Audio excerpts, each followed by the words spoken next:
Oui, mais je pense pour gagner un Tour de France, il faut quand même mettre de côtes ou de col. Et je pense si on a regardé les étapes, Tadej Pogačar, il a gagné cette année, c'était aussi des étapes qui étaient presque là. Il peut tout gagner. Mais cette année, il a un peu moins de kilomètres contre la montre. Ça peut changer un peu. Mais pour moi et mon équipe, je pense que ça va être un beau Tour de France. Ça veut dire que vous aurez plus l'occasion d'aller évidemment sur les attaques. Il y a des 7 étapes de plaine, mais il y en a 2, elles sont quand même accidentées. Et puis il y a les étapes accidentées, donc c'est vrai que ça fait quand même pas mal pour vous. Et puis il y a la montagne aussi, quoi.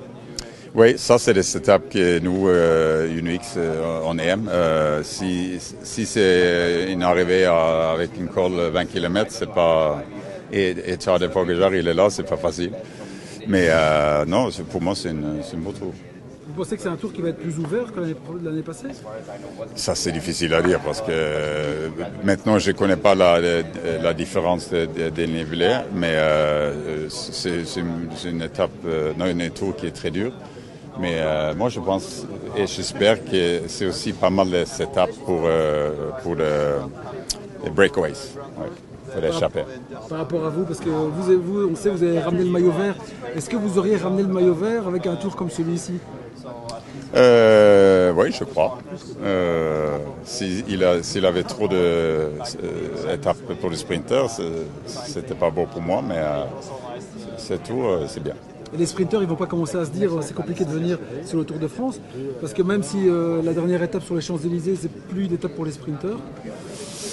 Non, mais je pense cette année il a plu. Si ça reste sec l'année prochaine, c'est différent. Mais c'est clair que c'est plus en plus dur. Mais on voit aussi quand il y a des étapes tout plat, il n'y a personne qui attaque. Le peloton roule à 30 à l'heure. C'est pas intéressant pour les téléspectateurs. Et ça, l'organisateur, il voit. Et c'est pour ça qu'il change un peu, je crois. Oui, en plus, vous, c'est des belles étapes pour être devant, parce qu'on sait qu'UNOX aime bien aussi faire le spectacle. Oui. Et ça, on va faire cet été aussi. Merci. Tour, vous avez gagné une étape en 2025. Le fait de passer en World Tour en 2026, ça va changer quelque chose ou pas du tout?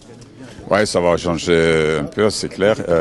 Mais parce qu'on a fait beaucoup de sauts de course, on a fait beaucoup de courses qu'il y a dans le World Tour. Et ça, c'est la grande différence. Après, ça reste pas une grande différence. Il y en a qui disent que c'est pas forcément bien de World Tour parce que trop exigeant, trop de courses. Oui, c'est sûr, il a beaucoup de courses, ça c'est clair, mais maintenant le modèle il est comme ça, il faut être là pour marquer des points. Mais c'est bien aussi que le calendrier devient plus en plus international. Et c'est important pour être dans le Pro Tour parce qu'on veut être à la meilleure ligue et maintenant nous sommes là. Le recrutement, vous êtes au complet là? Oui. Terrible dans la roche, il a fait rare.